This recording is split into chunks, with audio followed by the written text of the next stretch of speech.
Listen to my story about a man named Jed who was a poor mountaineer and barely kept his family fed through his daily struggles. And then one day he was shooting at some food in the woods, and up to the ground come a bubbling crude which changed everything for them. Oil, that is, which people often call black gold or Texas tea. Well, the first thing you know, old Jed is a millionaire, and his life is turned completely upside down. The kinfolk said to him that, Jed, you must move away from there, because California is the place you ought to be to enjoy your wealth. So they loaded up the truck with all their humble belongings and moved to Beverly Hills, that is, to a land of swimming pools and movie stars. The Beverly Hillbillies were now embarking on a grand new adventure across the ocean to a majestic place that felt like a whole new world. Would you look at that, because you done inherited yourself a mess of castle pop. It is going to take a mess of mopping to keep it clean, Jed, since it looks like there must be 10 acres of forest to scrub just to make it presentable. You are the royal granny now, so you can command oath to do that work and rule over this massive stone fortress.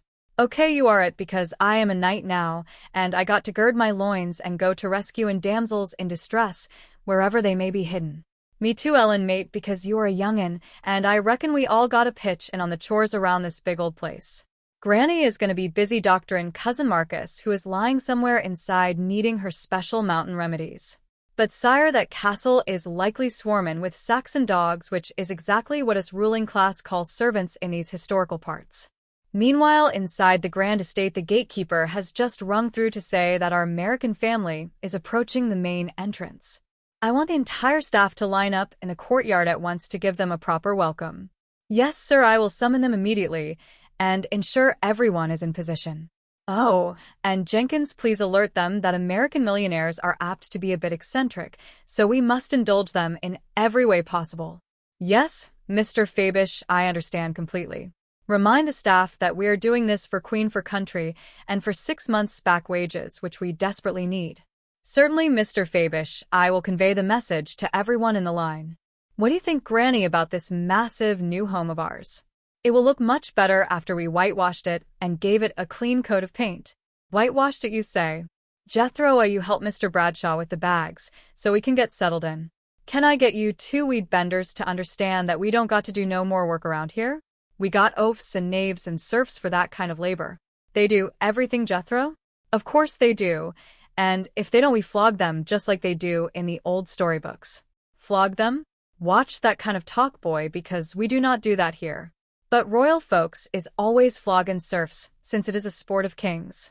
If we get tired of flogging them, we just drag them to the dungeon and pile them up on a rack to teach them a lesson. I say that is enough of that nonsense. Hang him by the thumb, boy. Mr. Johnson, they heard you, and now everyone looks frightened.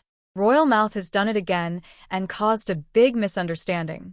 Come on back, everybody, because Jethro was only funning and did not mean any real harm. I will handle him, sir, so do not worry. Won't you sack some dogs, or I will take a flog to you and show you who is boss. See how they come to heel when I royal talk to them? All right, let us see what we got here, in this fine courtyard.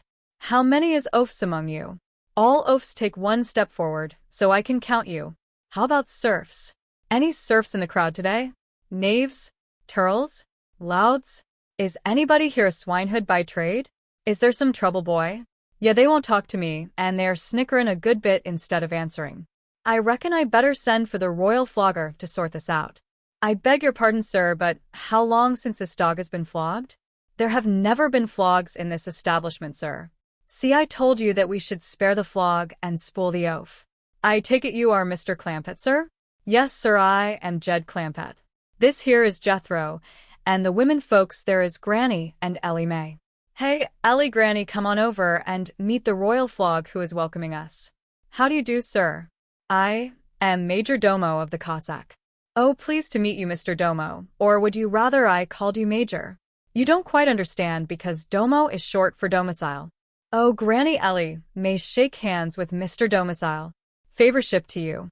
Favorship to you too as well. Same here, Mr. Domicile. He is shortening it to Domo, so I reckon we ought to call him Major.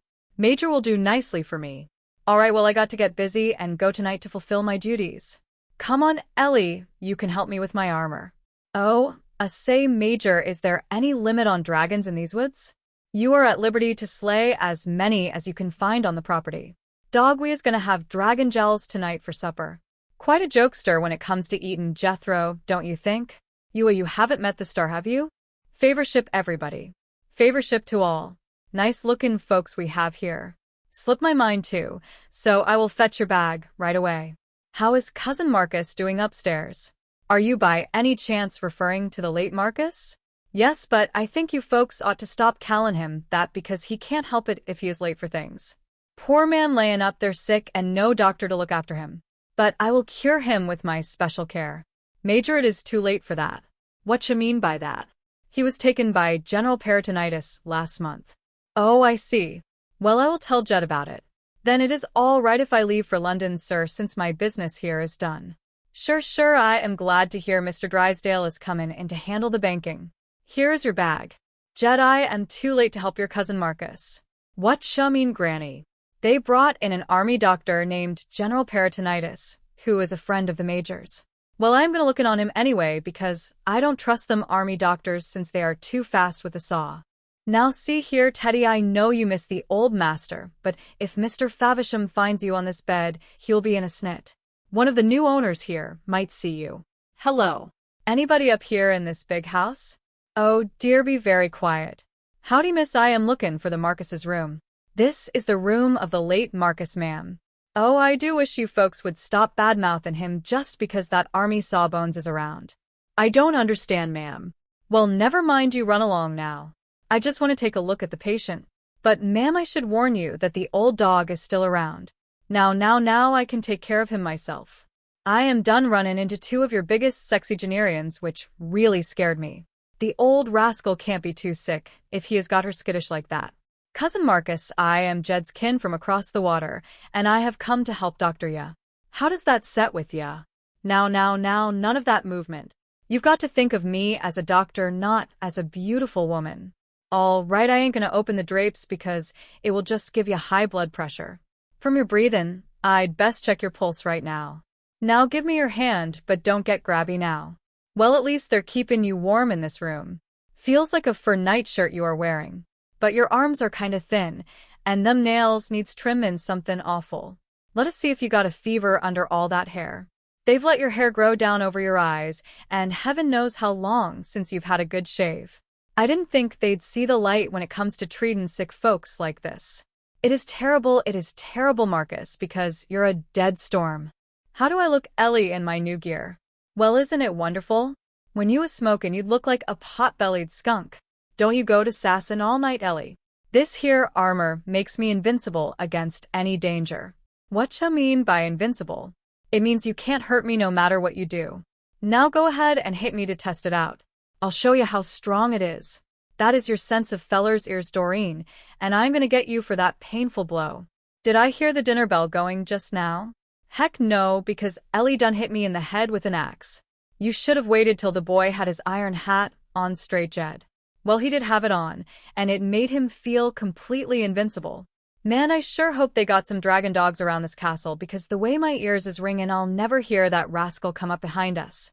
Pa, can I go dragon huntin' with Jethro in the forest? Yeah, let her come along. I'll use her for bait to catch them. You won't do that, will you? I will too. Pa, let him come along, because I got other plans for Ellie anyway.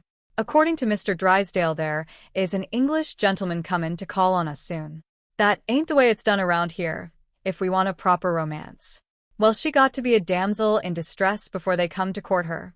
What do you mean by that, Pa? She gets up on the tower in her damsel dress and commences bellairin' out loud for help.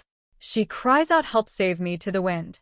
Then all the knights that's out questin' comes gallopin' up on their horses to rescue her from danger.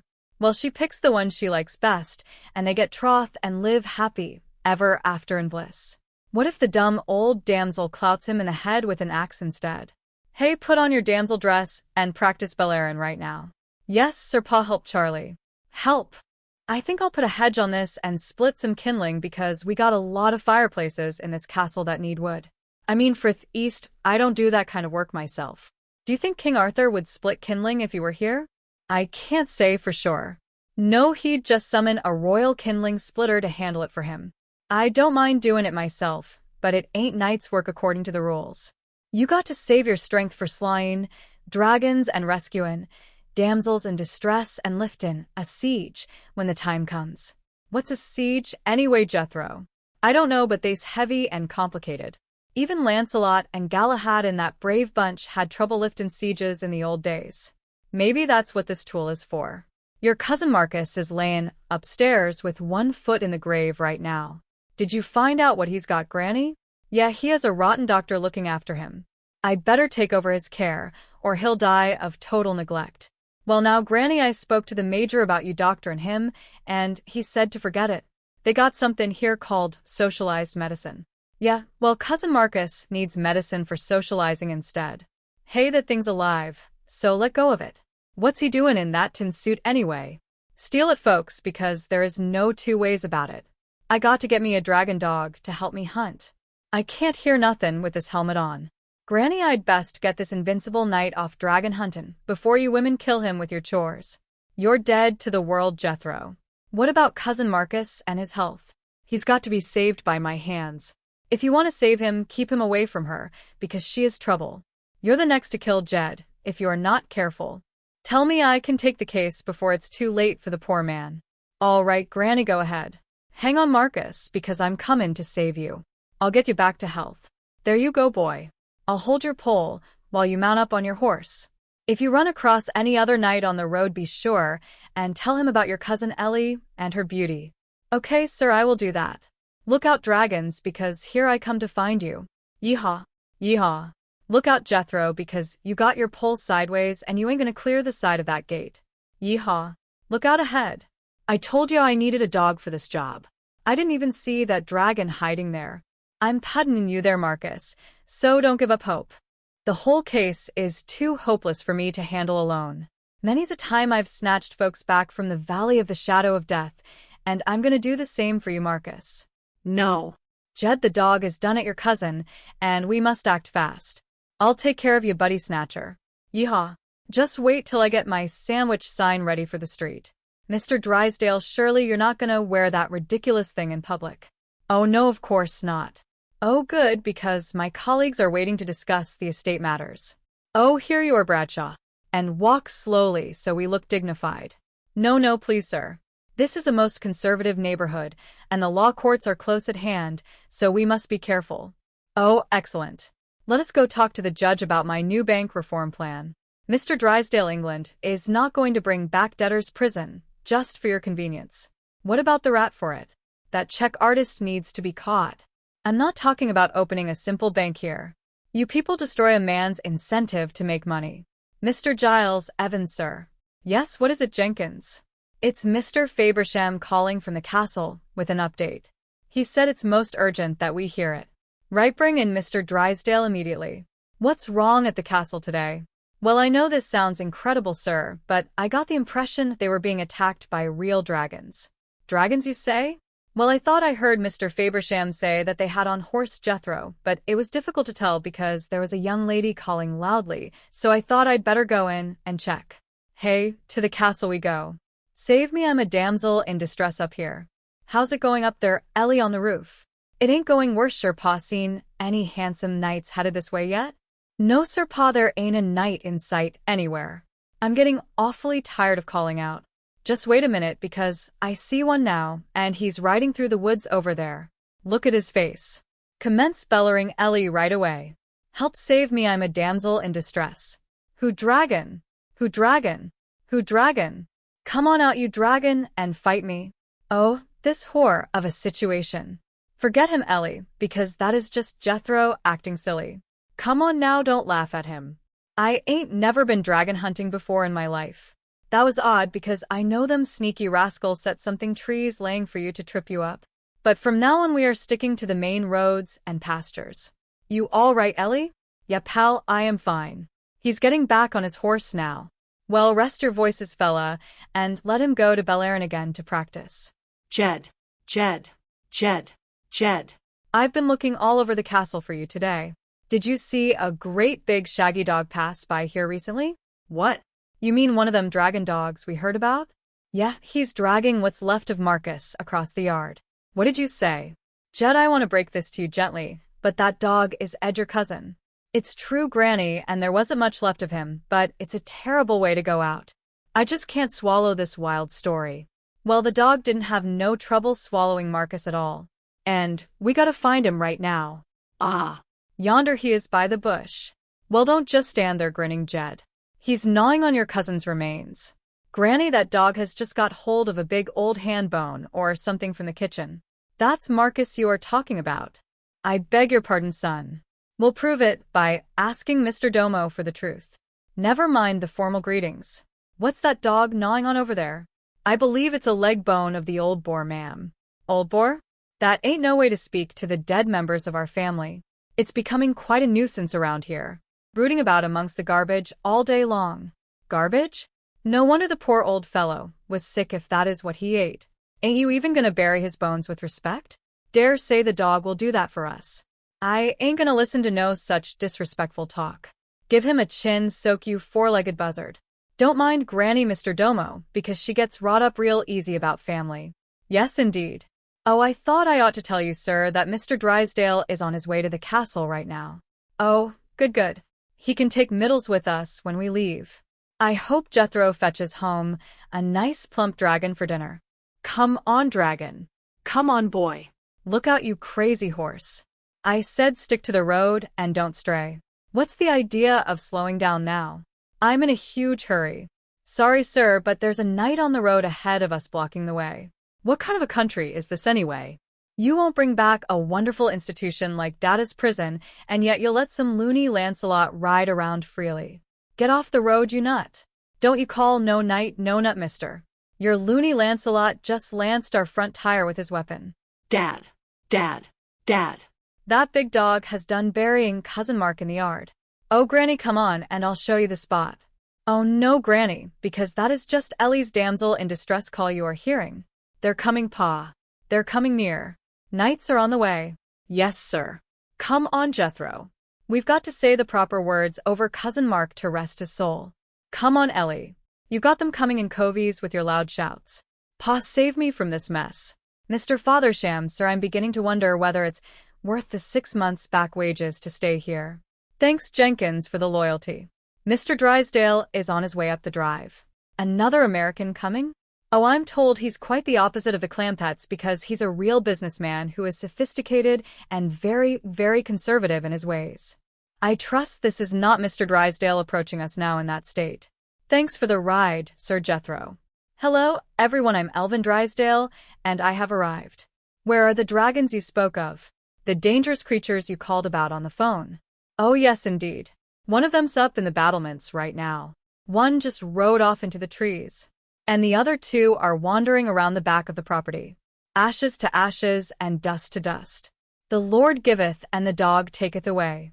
I don't hardly think no dog could do all that damage. I don't want to talk about it, Jethro, anymore. Just get me out of here right now. I want to go home to my own place. But Granny Ellie just hollered herself up and said that the rest of you can stay if you want. But this ain't no proper place for old folks like us. I don't aim to spend my last days rooting in garbage and dodging man-eating dogs in the yard. But now it's time to say goodbye to Jed and all his kin who journeyed here. They would like to thank you folks for kindly dropping in to hear their tale. You're all invited back next week to this locality to have a heap-in good time with them, helping out their hospitality in true mountain style. Hillbilly, that is. Set a spell with us. Take your shoes off and relax. Y'all come back now here? This has been a Filmwise presentation of their grand adventure.